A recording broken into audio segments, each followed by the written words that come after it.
Entre nos, ya. Ahora sí, partamos. Inteligencia y aprendizaje. Ojalá que hoy día abramos micrófonos, tengo muchas ganas de eso. Somos poquitos, pero somos los que somos y se puede igual. Quiero saber, antes de partir, según lo que vieron en clases, según lo que ustedes también han pensado en sus vidas personales, ¿qué entienden por inteligencia y qué entienden por aprendizaje?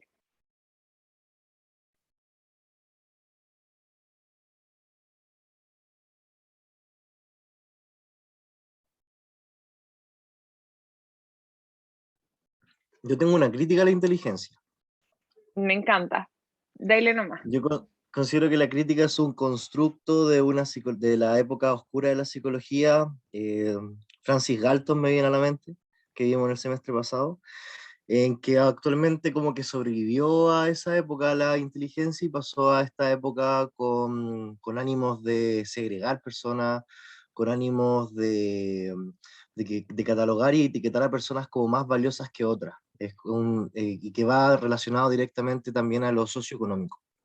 Esa es mi crítica. Gracias.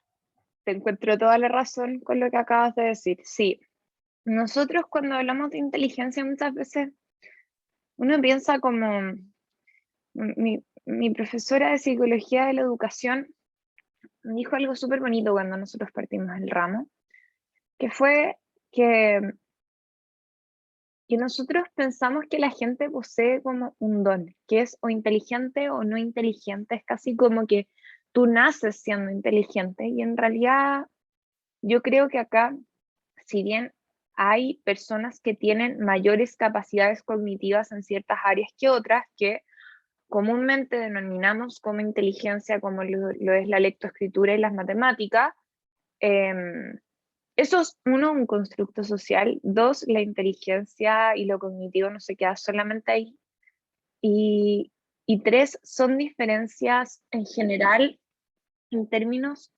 cualitativos, no cuantitativos, como hemos tratado de denominarlo por tanto tiempo dentro de los procesos científicos. Entonces yo te encuentro toda la razón, además de que sí, la inteligencia o lo que comúnmente y supongo socialmente se habla de inteligencia está completamente influido por factores socioeconómicos, lo vamos a ver un poquitito más adelante. Dale, José, por favor. Gracias, Isi. Así como el compañero ahí habló acerca de la inteligencia, yo quisiera referirme al aprendizaje. También yo considero que el aprendizaje ha sido un elemento para discriminar y que no es un constructo, si podría decirse de alguna forma, muy justo. ¿Por qué? Porque depende de la concepción que uno tenga del ser humano. Ahora, el ser humano no es superior a los animales en muchos sentidos, aparte de la parte del lenguaje racional, qué sé yo, porque uno ve que tanto seres humanos como animales ya nacen con un sistema operativo cargado. Entonces, esas teorías que parten, digamos, con la tabula rasa, con el ser humano en blanco, eso es absolutamente falso. Ni siquiera los animales son así. Yo aquí donde vivo, en una playa, aquí en una isla, aquí anidan las tortugas laúd, que son las tortugas más grandes del mundo, 1,90 m prácticamente, se sumergen hasta 1000 metros, y estas tortugas, la madre coloca los huevos y se va. Después se eclosionan esos huevos de a 25, coloca tres porciones de huevo entre 20 y 25, y después, a las semanas después, nacen esas tortuguitas y saben exactamente hacia dónde tienen que ir. Exactamente, tan recién nacidas, recién salidos del cascarón, nunca habían visto la Tierra, el planeta Tierra, nunca. Salieron y saben hacia dónde tienen que arrastrarse para nadar, y después de 15 años vuelven al mismo lugar donde nacieron. Y en el vasto océano, esas tortuguitas nacen cuando se está oscureciendo, está oscuro el mar, no saben dónde, y a los 15 años vuelven al mismo lugar.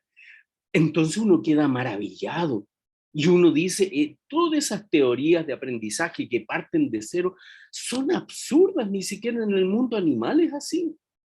Sí, de hecho, lo que comentas, más aún, yo diría, los seres humanos somos los animales más inútiles a la hora de nacer.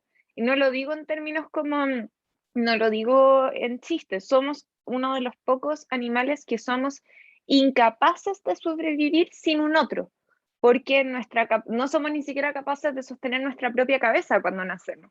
Somos, yo creo que los animales más frágiles que existen en ese sentido, y somos los que más apoyo necesitan. Entonces, justamente el aprendizaje, claro, los seres humanos quizás aprendemos más cosas en el sentido como intelectual, pero yo creo que la parte instintiva la tenemos muy apagada, y eso es algo que podríamos aprender de otros animales del planeta. Yo encuentro maravilloso el ejemplo que tú das de las tortugas, porque efectivamente es impresionante y nosotros jamás podríamos hacer eso. Por eso, de hecho, se habla de que las diferencias eh, generalmente cognitivas y de todo, esto no me acuerdo si es del árbol del conocimiento o de animales a dioses, pero que son de grado y no de tipo.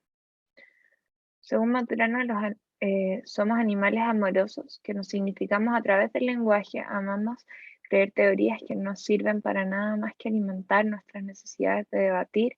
Acoto no sería racional, sería emocional, debido a que se intencionan en el deseo. Sí, efectivamente. Y no sé si ustedes han leído el libro que se llama De animales a dioses, siempre se me olvida el nombre, es que tiene un nombre medio extraño, se los voy a anotar acá, que es maravilloso para entender todo justamente esta discusión que estamos teniendo ahora. Es muy interesante, yo los recomiendo, parte desde la mirada de la evolución para llegar a ver cómo el ser humano ha dejado de lado todo lo animal para tratar de pensarnos el dios del planeta. Entonces, se los recomiendo. Y bueno, ya pasando un poquitito al contenido en sí, vamos a ver Piaget y después vamos a ver Morris y Maisto. Como siempre, Morris y Maisto lo dejo hacia el final un poco como porque es más simple. Y ahora siento que tengo la capacidad de decir esto, estando a fin de año. Muchas veces si leen solamente la parte del resumen que hay al final de Morris y Maisto va a ser más que suficiente. Eso, esa es mi intervención. Y bueno, Piaget es de los primeros, después de Vygotsky, justamente ellos dos tienen algunas discrepancias, algunas cosas en común respecto a lo que tiene que ver con el aprendizaje y la inteligencia. Piaget va a ser uno de los autores que justamente nos van a hablar de la inteligencia como algo que se adquiere, o sea, el aprendizaje, mejor dicho, como algo social, como algo que necesitamos de un otro, además de ser algo que viene del cuerpo, ¿ya? Entonces, él lo que nos va a decir es que nosotros desde nuestro nacimiento nos encontramos en un entorno social y un medio físico en el cual va a haber una relación simbiótica. Todo el rato vamos a estar intercambiando cosas entre lo social, el medio físico, y de esa manera vamos a empezar a aprender. Y justamente ese entorno lo que va a hacer es modificar constantemente al individuo, porque va a generar una serie de estructuras y de reglas y de formas en el cual se permite al individuo formar una forma de pensamiento y de lo que entendemos como inteligencia. Estas cosas y estas reglas van a consistir en primer lugar en signos, que va a ser el lenguaje, el contenido, que va a tener que ver con ya los valores intelectuales que le damos al final son los conceptos, y finalmente las reglas que tienen que ver con las normas colectivas, lógicas y prelógicas, previo a que tengamos la capacidad lógica como de poder abstraer ciertas cosas, ya podemos empezar a entender una serie de normas colectivas.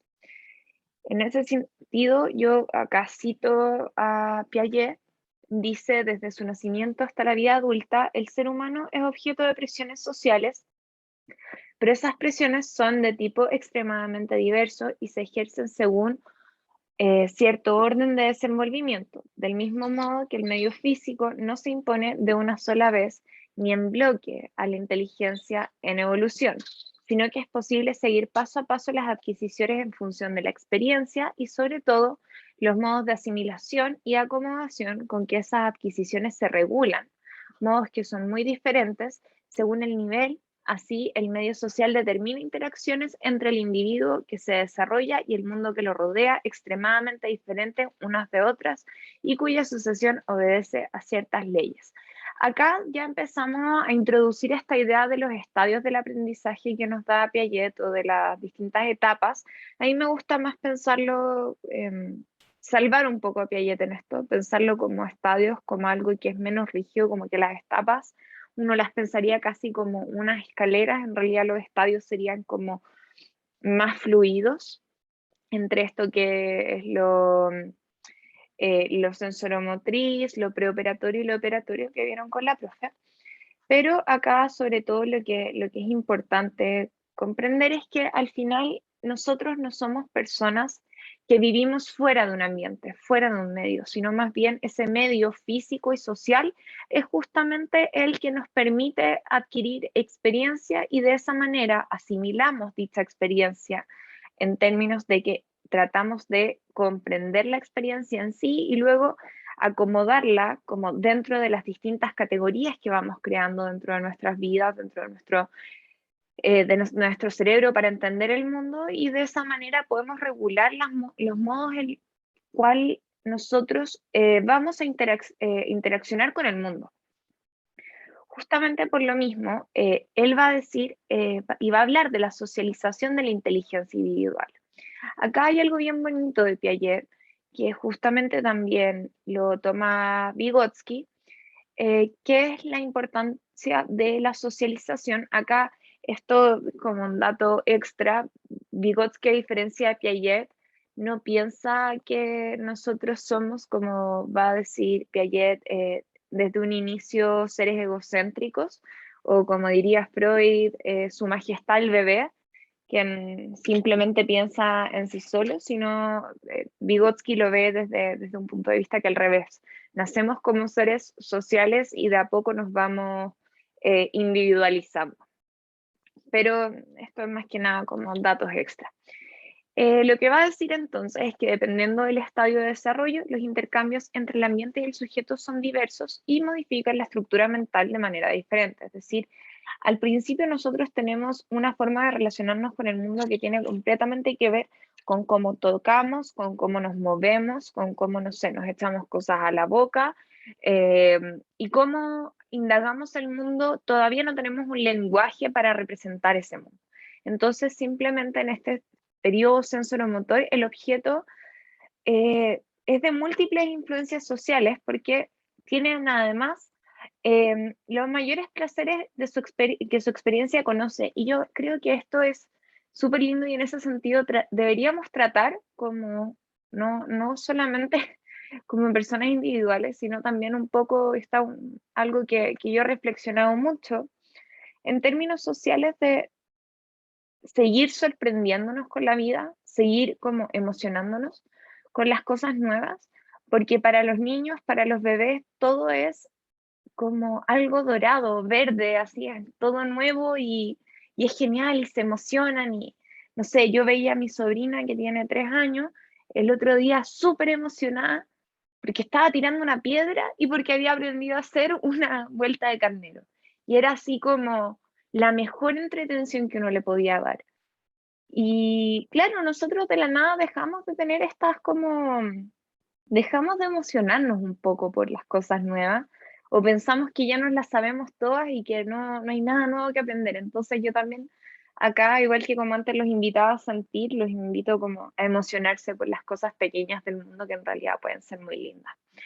Y en ese sentido, igual lo que le va a pasar a los bebés en este periodo va a ser que el medio social no se diferencia del medio físico. Para ellos todavía es todo lo mismo, lo social está en el medio físico y no dicen como, como nosotros podemos decir, em, el, como decíamos antes, esto de los sentimientos tienen que ver con lo más personal, lo más íntimo, las emociones son más sociales, em, lo físico tiene que ver mucho más con solamente el cuerpo o el medio ambiente. Todavía es todo como un poco lo mismo. Y justamente va a ser con la adquisición del lenguaje o, como va a decir Piaget, en el periodo simbólico e intuitivo que aparecen las nuevas relaciones sociales que vienen a enriquecer y a transformar el pensamiento del individuo. Acá justamente con la adquisición del lenguaje, la gracia sí del lenguaje, y no lo piensan solamente como un lenguaje verbal, porque es bien terrible la gente que piensa que el lenguaje solamente es verbal, porque eso significaría que eh, o el lenguaje es a través de la vocalización, porque ¿qué pasa con la gente que, por ejemplo, es sorda y no puede escuchar? Y ellos igual tienen un lenguaje, sea el lenguaje de señas, se comunican. Mucha gente sorda aprende a hablar, ya no se habla de las personas sordomudas. Yo tengo una persona cercana que justamente es sordomuda, o sea, sordo y no es mudo, al revés, lee labios de una manera en verdad impresionante, te entiende todo, y no escucha nada y igualmente puede hablar y se comunica contigo. Entonces acá igual es importante comprender eso y que justamente va a ser a través del lenguaje y esto que va a ser un lenguaje en común o signos colectivos que van a enriquecer la forma del pensamiento. Sin embargo, no van a crear la función de simbolizar. Ya el signo colectivo, el que yo le diga taza a una taza, no significa que el niño, por más que sepa la palabra taza, entienda lo que significa y pueda representarlo como mentalmente, pueda generar la imagen de una taza en su mente. Eso se va a desarrollar naturalmente y en un principio va a señalizar su experiencia mediante gestos u objetos. Acá Luis dice, ¿será que llegamos a un límite de capacidad de asombro? Más cosas nuevas desestabilizan el equilibrio en el que nos gusta estar, las cosas nuevas pasan a ser desconocidas y el miedo y la ansiedad domina esa área y lo nuevo es peligroso y puede modificar lo que deseamos conservar. Sí, yo creo que sí, yo creo que esa es una interpretación bastante posible, pero al mismo tiempo yo creo que justamente es como un poco esto que la gente dice que no hay que tenerle miedo a lo nuevo, porque no significa, no porque algo sea nuevo significa que va a ser peor o mejor, hay que poder conocerlo. Y por lo mismo, tampoco porque salga, no sé, el iPhone 10.000 tenemos que decir, eso es lo nuevo, eso es lo que tengo que tener. Como yo cuando hablo de la capacidad de asombro, sobre todo me refiero como a la capacidad de cómo un niño se emociona por poder tirar una piedra y que te chapotee el agua donde tiró la piedra, en poder emocionarnos, no sé, cuando llegamos a la casa y hay olor a galletas recién horneadas, como los niños que se vuelven locos con eso, cosas así, como no perder esa actitud como de que hay cosas tan bonitas en la vida y que nos podemos asombrar y nos podemos poner contentos por esas cosas chicas, no todo tiene que ser en esta lógica un poco, me voy ahí en la volada, pero un poco en esta lógica capitalista de que todo tiene que ser nuevo y todo tiene que ser rápido y todo tiene que ser desechable, como un poco apreciar esas cosas. En verdad me refería a eso, pero sí, también yo creo que pasa mucho que hay un punto en el cual, especialmente yo pienso en los adultos mayores, hay un punto en el cual se empiezan a sentir amenazados con todo el mundo porque ya no lo comprenden. Y eso es súper complejo. Yo tengo un padre de 76 años que, claro, se asusta con todas estas cosas tan nuevas, porque es como que creció en una época donde nada de lo que conocemos hoy en día nosotros existía. Entonces, claro que hay un punto que se vuelve amenazante, porque es como que ya no tienes cómo integrarte al mundo y como que pierdes el acceso al mundo social. Entonces, yo creo que también por ahí va un poco eso. Em, Y bueno, volviendo un poco a esto, el lenguaje se va a adquirir de a poco y los niños van a distinguir aquello que se les es útil de aquello que eh, no. Porque, no sé, pues si es que le decimos paralelepípedo a un niño, probablemente no va a retener esa palabra porque es larga y es difícil y no tiene significado que ellos entiendan. En cambio, si es que les decimos como taza, primero ellos van a representarlo mediante decirte así como eso, y después ya aprenden la palabra y van ahí, no sé, pues las primeras palabras generalmente son mamá, papá, algún nombre o algo, pero también he conocido gente que su primera palabra fue galleta, así que tampoco hay que darle tanta importancia a eso. Y bueno, según Piaget, entonces, la inteligencia está en las relaciones que el sujeto tiene con su medio. Va a decir, estos son relaciones sincrónicas por oposición a los procesos diacrónicos. Los procesos diacrónicos son los más propios. Los sincrónicos tienen más que ver con la relación que se hace, con las que se hace con... me distraje con el chat. Sí, los signos colectivos, claro, taza, mamá, papá, serían signos colectivos. Previo a eso, no sé, pues los niños de repente le ponen nombre a las cosas como solos. Dicen como, no sé, pues, estoy tratando de pensar en mi... Ya, por ejemplo, mi sobrina, en vez de decir escritorio, decía coyoyo. Era el coyoyo. Entonces después aprendió la palabra escritorio, pero para ella era coyoyo. No porque no lo pudiera decir, así decidió que se llamaba. Entonces eso no es un signo colectivo, yo todavía no entendía como, Linda, ¿qué te refieres con coyoyo? Hasta que me llevó de la mano al escritorio y coyoyo. Y yo, ya, el coyoyo.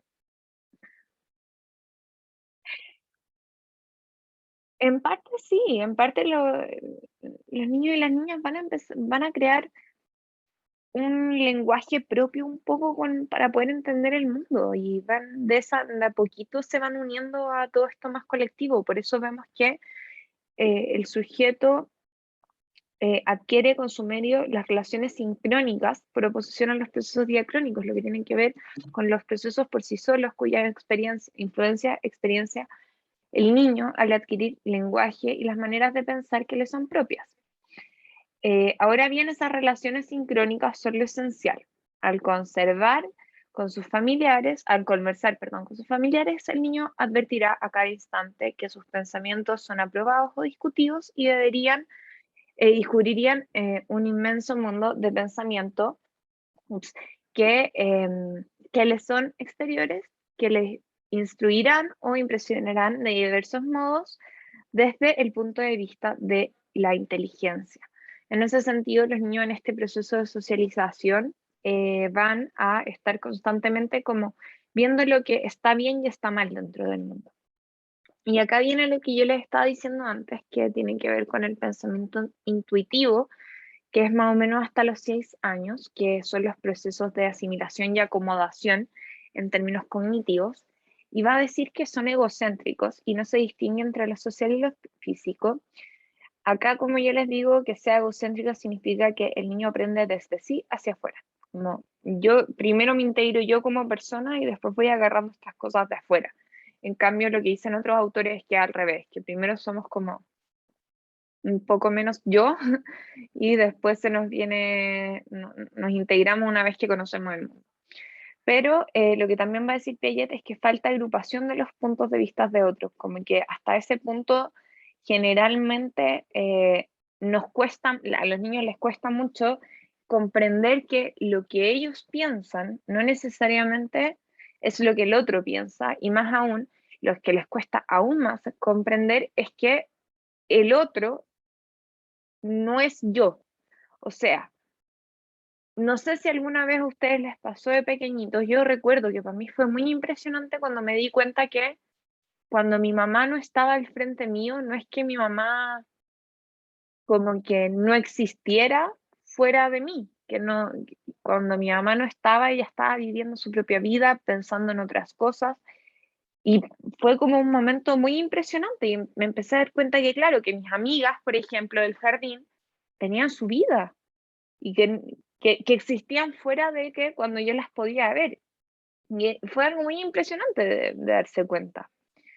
Y lo que va a decir acá es que luego de esta etapa ya entre comillas, los niveles de construcción y de agrupación y de operaciones concretas va a ser donde se plantea la importancia del intercambio social y las estructuras individuales en el desarrollo de la inteligencia. Es decir, una vez que ya hemos logrado empezar a asimilar y acomodar un poco, a agrupar los distintos tipos de operaciones concretas en el mundo, empezamos a generar la importancia del intercambio social y de la estructura individual de lo que yo soy yo versus lo social en el desarrollo de la inteligencia. Y luego pasamos, que esto sería más o menos como, acá hicimos el paso directo entre lo preoperatorio a lo operatorio, pero acá lo que nos va a decir es que en el pensamiento operatorio, por un lado, a medida que las intuiciones se articulan y terminan por agruparse operativamente, el niño resulta progresivamente más apto para cooperación, relación social, que difiere de la obligatoriedad por el hecho de que supone una siempre me cuesta tanto esta palabra, reciprocidad entre individuos que saben diferenciar sus respectivos puntos de vista. En el orden de la inteligencia, la cooperación viene a ser así la discusión conducida objetivamente, de donde sigue esa discusión interiorizada, que es la deliberación o reflexión, la colaboración en el trabajo, el intercambio de ideas, la crítica mutua, que determinan la necesidad de verificación y de demostración. Es decir, cuando ya pasamos a este pensamiento operatorio, que podemos como comprender el mundo un poquitito más, ya tenemos agrupado operativamente las distintas cosas del mundo, como, no sé, tengo categorías en donde puedo juntar más conceptos. Ya no es como que taza esté en el mismo nivel que mamá, por ejemplo. Ahora como que tengo estas categorías mucho más concretas en mi cabeza y cada vez más el niño suelta un poco esto más egocéntrico que dice Piaget y empieza a entrar en lo cooperativo, no voy a ni siquiera tratar de decir la palabra, y en lo social, pero no de manera obligatoria, sino que de manera en la cual justamente entre individuos van a poder diferenciar los puntos de vista y aprender a partir de eso, y entonces así es que la inteligencia y la cooperación vienen a ser lo que justamente se va a terminar por consolidar y va a generar esta discusión más interiorizada de la reflexión. En el momento en que yo logro entender cómo esto es lo que pienso yo, esto es lo que piensa el otro, y empiezo a tener esta sensación más reflexiva. Y la lógica va a ser ya como el punto superior, por decirlo así, a esto operatorio, porque lo lógico tiene que ver ya con un nivel de abstracción aún mayor. Si yo digo, por ejemplo, trato de pensar lógicamente, cuesta generar teorías, por decir así, lógicas en torno a algo. Hoy en día, claro, nosotros no sé, decimos, si uno ve un auto chocado, uno probablemente va a decir, lógicamente, esa persona chocó o le chocaron. Pero eso requiere de un nivel de abstracción, requiere un nivel en el cual yo pueda decir, esto pasó antes, esto pasó entre medio y esto es el presente. O este podría ser el futuro. Y justamente acá lo que nos dice Piaget, la lógica no consiste únicamente desde el punto de vista psicológico en un sistema de operaciones libres. Se traduce por un conjunto de estados de conciencia, de sentimientos intelectuales y de conductas, todos categorizados por ciertas obligaciones en las que es difícil desconocer un carácter social, ya sea primario o derivado. Considerada desde ese punto de vista, la lógica implica reglas o normas comunes. Justamente cuando uno habla de que algo es lógico, es porque para la otra persona también va a ser lógico.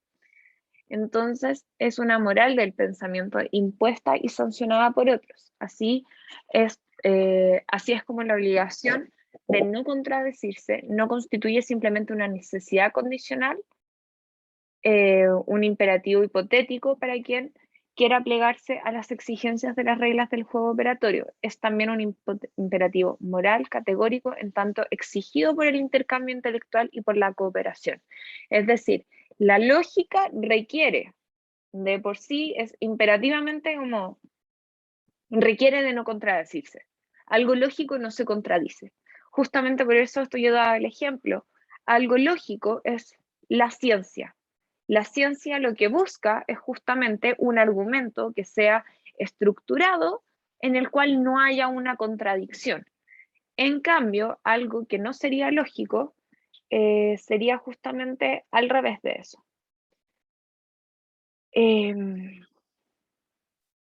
Veo que vamos perdiendo quórum. Quedamos 2 personas y yo. Bueno, supongo que estarán con muchas cosas. En fin. Lo que nos va a decir también respecto a la agrupación operatoria de cooperación va a ser que la agrupación de cosas es una coordinación de las cooperaciones. Ups, La lógica es un consenso establecido por un colectivo para Piaget. Claro, la lógica requeriría la lógica requeriría, sí o sí, de algo más bien colectivo, porque si no, no necesariamente sería, pero colectivo no en el sentido de que si es que a ti se te ocurre una ecuación, como que no pueda ser lógica, sino más bien que se pueda explicar y que las distintas personas la puedan ver de esa manera. Por ejemplo, lo que pasa con las teorías conspirativas o por ejemplo, los delirios en la gente con psicosis, es que generan un pensamiento que parte de una premisa falsa, pero que suena lógico si es que no pensamos en de dónde parten como en ese proceso. Entonces, por eso es que la lógica para Piaget lo que va a tener es que va a poder ser parte de una premisa correcta para llegar a una conclusión posible. Y entre medio no se desviaría de eso. Y justamente acaba de decir que la agrupación va a ser la coordinación de cooperaciones y la cooperación la coordinación de puntos de vista. O sea, lo cooperativo tiene que ver con que hemos logrado coordinar distintos puntos de vista en un algo. Por ejemplo, llegamos al consenso de que 2 más 2 es 4. Y la agrupación ya sería que 2 más 2 es 4, 4 más 4 es 8, etcétera, etcétera, etcétera. Como que ya logramos generar un catálogo más amplio respecto a esto. Entonces, obviamente las agrupaciones van a depender de la vida social. Dice, la agrupación es pues una forma de equilibrio de las acciones interindividuales y cómo las acciones individuales, o sea, cómo de las acciones individuales y así encuentra su autonomía en el seno mismo de la vida social. ¿Esto qué significa? Que permite la transformación de representaciones que serían institutivas en operaciones que pueden ser transitivas, reversibles, idénticas y asociativas. Y acá es lo más importante, que es la reversibilidad del pensamiento, va a estar ligado a una conservación colectiva, colectiva, fuera de la cual el pensamiento individual no dispondría sino de una movilidad infinitamente restringida. Es decir, si no fuese porque hay un otro que me puede contradecir, yo jamás podría revertir mi pensamiento y seríamos sumamente rígidos. Y entonces acá nos va a decir que la actividad operatoria interna y la cooperación exterior no son, en el sentido más preciso de la palabra, sino los dos aspectos complementarios de un solo y mismo conjunto, ya que el equilibrio de uno depende de la otra. Estamos constantemente en este interjuego de lo personal con lo social, y de esta manera vamos construyendo un significado. Y ya llegando hacia el final, esto ya es del último capítulo que tienen que leer, es como un poco que acá él va a resumir las distintas cosas que viene diciendo de antes, déjenme recordarse. Y justamente va a ser que partimos desde desde el instinto, como nos decía antes José con las tortugas, y el instinto se va a desdoblar en formas de conducta. El instinto es la lógica de los órganos y en esta condición es como llega a configurar conductas y la realización de estas conductas en el plano de las operaciones propiamente dichas. Supondría a menudo inteligencia prodigiosa cuando incluso sus formas pueden resultar a primera vista análogas a esa inteligencia. ¿Qué quiere decir eso? Y cuando pasamos del instinto a la operación, cuando podemos ya nombrar ese instinto y hacerlo de manera autónoma, ya estaríamos hablando de una inteligencia. Entonces las estructuras operatorias van a plantear que los distintos estadios del desarrollo, lo que van a cambiar no va a ser la forma del contenido, sino la forma del acto mismo frente a ese contenido.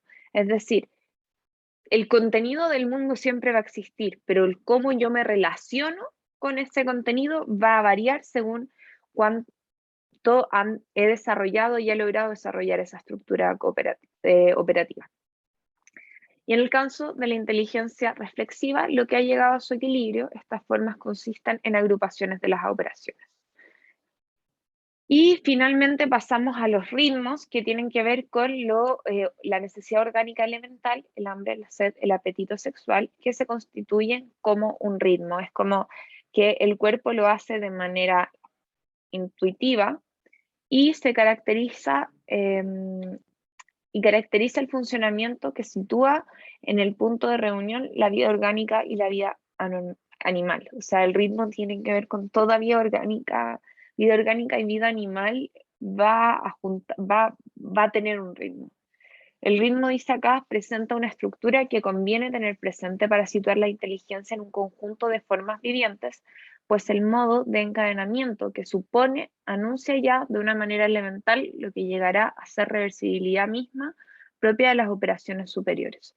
Es decir, cuando ya logramos la reversibilidad del ritmo, ya estamos hablando de operaciones superiores, porque va a requerir de la alternancia de procesos antagónicos. Es decir, por ejemplo, en el ritmo, una persona tiene hambre y come. En la operación superior, la persona tiene hambre y puede decir, pero es que todavía no es hora de comida, voy a esperar.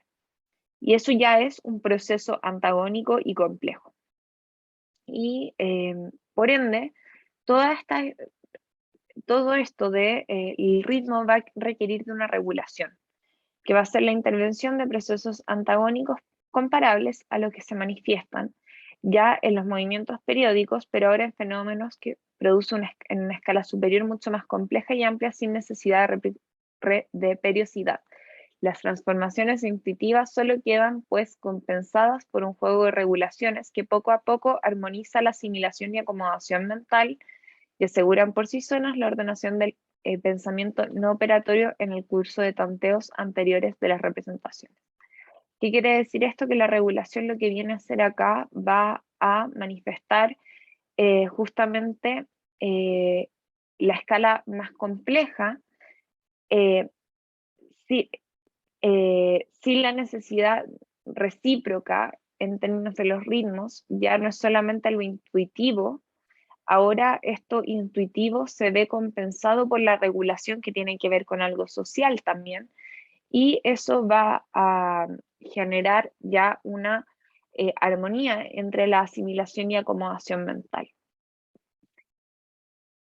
Y finalmente, con lo que termina Piaget del texto, para ya pasar a Morris y Maisto, y aunque seamos solamente 3, no me importa porque queda en la grabación y es la parte que más quiero discutir porque es la parte más crítica, va a ser que es posible concebir, pues, en el sentido más concreto y preciso, a las agrupaciones operatorias de la inteligencia como una forma de equilibrio final hacia la cual tienden las funciones sensoromotrices y representativas en el curso de su desenvolvimiento, haciendo posible esta concepción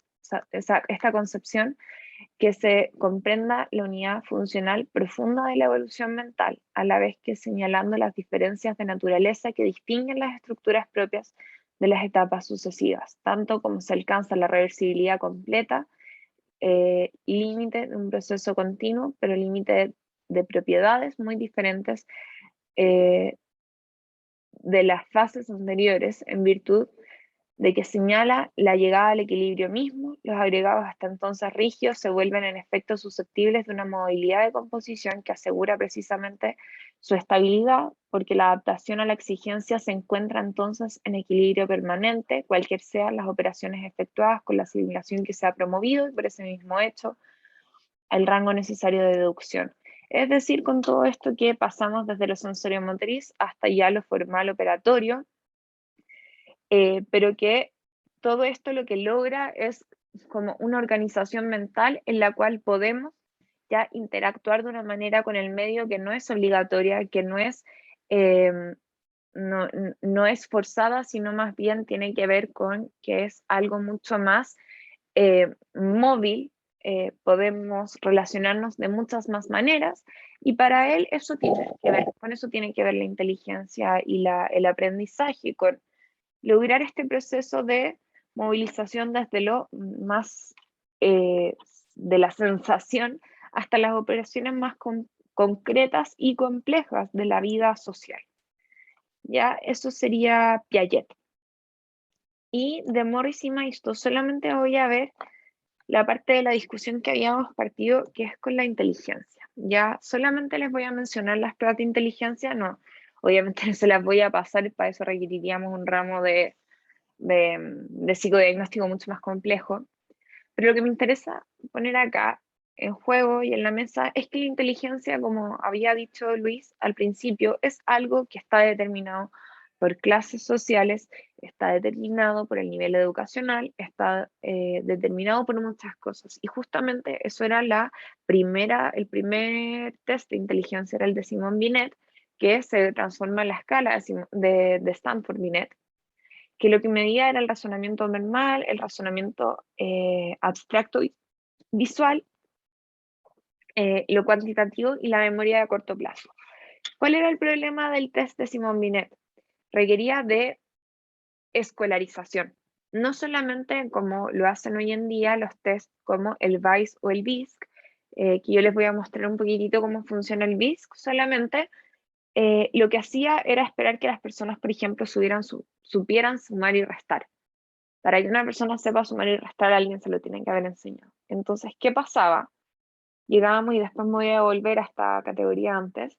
La versión revisada obviamente ya no es de esta manera, pero para que tengan una idea, hasta el punto como de la gente que tendría no quiero decirlo así, pero un retraso de inteligencia, eran considerados idiotas, quienes mentalmente funcionaban como alguien de 3 a 4 años, low grade imbécil, o sea, como imbécil de bajo grado, que es 4 a 5 años, un imbécil mediano, que sería de 6 a 8 años, un imbécil de alto grado, que sería de 8 a 10 años, y un estúpido de 10 a 12 años. De esta manera era como empezábamos a medir la inteligencia, ¿ya? Y así lo poníamos en la mesa y en juego, y eso era el saber que la psicología entregaba. Y eso es sumamente oscuro y terrible, porque lo que va a generar no solamente históricamente son los movimientos eugenésicos, sino también un daño muy grande a la misma gente que se le evaluaba de esta manera. Si alguno de ustedes dos en algún momento ha leído algo de filosofía, específicamente de Michel Foucault, van a entender cuando yo hablo de las relaciones entre el saber y el poder, que son sumamente importantes. Estuvieron en el ramo de historia el semestre pasado, igual vimos un poco de Foucault, y justamente acá lo más fuerte va a ser, sí, poder saber verdad. No, poder saber sujeto. Yo soy fan de Foucault, he leído harto de él. Es la relación entre poder, saber, sujeto, en cómo subjetivamos a partir del saber y cómo eso genera nuevas formas de gubernamentalidad. Y justamente eso es lo que va a ir pasando con en este momento histórico de la prueba de Simon Binet. Nuevas formas gubernamentales en las cuales justamente se ranqueaba a la población, se castraba a quienes eran imbéciles, como dice ahí, o estúpidos, idiotas, o como decía Y no solamente eso, sino que también al poner esa categoría, las personas se forman en torno a esa categoría y también se incapacita a poder cambiar esa idea. Y luego tenemos tests de evaluación de CI, que son los actuales. O sea, el primero es el de Simon Binet, después pasa a ser la escala de Stanford-Binet, pero los tests que usamos hoy en día son el BICE y el BISC, dependiendo, el BICE es la versión para adultos, el BISC es para la versión para niños y niñas, y las pruebas de grupo, que son pruebas estandarizadas y esas sí o sí requieren de conocimiento, no miden inteligencia. Morris y Maisto van a decir, las van a presentar como pruebas que miden inteligencia, y estoy completamente en desacuerdo. Yo creo que miden solamente... De hecho, creo que la PSU ni siquiera mide conocimiento, porque muchas veces para rendir la PSU lo que uno necesita es saber cómo resolver la prueba más que las respuestas en sí. Y eso es lo que se dedican y con lo que lucran los preuniversitarios, a darte técnicas para responder. Y bueno, el BISC, a diferencia acá del test de Simon Binet, tiene escalas bastante más, por decir así, bonitas en términos de palabras. Ahora hablamos de intelectualmente deficiente, de inteligencia limítrofe, de inteligencia media-baja, inteligencia promedio, media-alta, superior y muy superior, ¿ya? El BICE funciona el BICE revisado 3, BICE 3 revisado, todavía usaba la palabra retardado. Hoy en día vamos en el BICE 5, si no me equivoco, y ahora hablamos de muy bajo. Y finalmente, para que ustedes se hagan una idea de cómo funciona el BISC, para que no tengan la idea de que el BICE o el BISC funcionan de una manera en la cual nosotros seguimos midiendo ese tipo de conocimiento. La manera en la cual hacemos una estimación de CI va a ser mediante estas pruebas que están acá, específicamente hasta este punto. Estas otras se hacen si es que por alguna razón de la vida no se logró generar, quedamos en duda de que algo se haya medido. Entonces, primero se hace una prueba de construcción de cubos, que uno le muestra a la persona básicamente en unos cubitos una forma, y le dice como, ya ahora tú haz esta misma forma con los cubos, esto a los niños, de analogías, es decir árbol y que el niño diga planta. Matrices de razonamiento, también no recuerdo cómo era esta prueba específicamente, pero tiene que ver con razonamiento que no requiere específicamente de aprendizaje previo. De hecho, por lo mismo, esta prueba no es tan dependiente, está validada para el uso en Chile, y no solamente eso, sino que no es tan dependiente del contexto socioeconómico de la escolarización. Luego la retención de dígitos, que tienen que ver con justamente como decir, no sé, 1, 4, 6, 8, y que el niño te pueda responder 1, 4, 6, 8, repetírtelo de vuelta. Generalmente podemos repetir hasta 7 dígitos. Las claves, tampoco recuerdo bien esa prueba. Y un test de vocabulario, que tienen que ver mucho también como con esto de las analogías, de nombrar cosas. ¿Ya? Y para poder medir esto, entonces lo que se hace es que se suma, ¿ya?, el puntaje de acá de analogía y de vocabulario para medir la comprensión verbal, la construcción de cubos, y en caso de ser necesario el rompecabezas visual. Lo que se hace es justamente medir lo visoespacial, el razonamiento, después la memoria de trabajo y la velocidad de procesamiento. Y con eso nosotros sacamos una escala total que después se transforma según edad, que es muy específica. De hecho, no es solamente edad, es edad y meses. Y ahí uno determina si lo va a hacer con al 95% de error, es decir, o sea, de certeza de que se hizo bien el test, o al 90%, que generalmente se hace el 95% cuando uno hace la conversión de la escala, pero eso está todo tabulado. Pero también depende del ojo clínico y de decir, por ejemplo, si es que el niño o la niña estaba en las condiciones para rendir la prueba, si el espacio estaba en las condiciones. Yo he sabido de gente que, o sea, ha evaluado al 90%, porque, por ejemplo, había mucho olor a comida y el niño estaba distraído, o, por ejemplo, porque el niño no tomó un buen desayuno, cosas así que podrían afectar en cómo uno evalúa. Entonces quería solamente mencionarles que estos son test bastante más éticos los que aplicamos hoy en día como psicólogos y psicólogas. Y eso sería todo. Esa es la última ayudantía que les tenía preparada por el semestre. No tengo idea si nos sigamos viendo, así que no sé si tienen algún comentario o algo para cerrar. Sí, sí.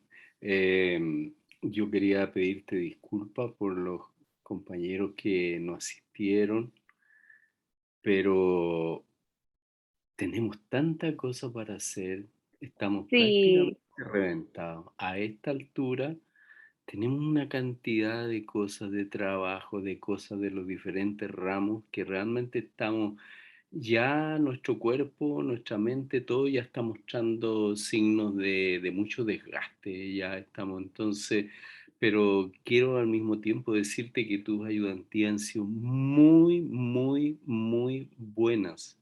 Por eso cuando la primera ayudantía yo te pedí tu correo, te pedí, finalmente no quise molestarte, pero me encantó porque tú tienes una forma de preparar las clases, de hablar todo como una profesora. O sea, si alguien viera el video tuyo, los materiales que preparas, eres una profesora. Y yo quedé impresionado de tu formación y eso era lo que yo quería consultarte, de dónde tú estudiabas, qué habías seguido, qué corrientes, qué profesores, porque quedé impresionado realmente de tu formación, de tus conocimientos, de tu responsabilidad, de tu manera de interactuar en la clase, de dirigir, de tus materiales. Quedé impresionado. Yo dije, no, yo tengo que buscar dónde estudió Isi porque yo tengo que ir para allá. Así que yo te muchas quería comentar gracias. esto. Así que muchas gracias y disculpa que eso pasa, que algunos están Lo con mucha...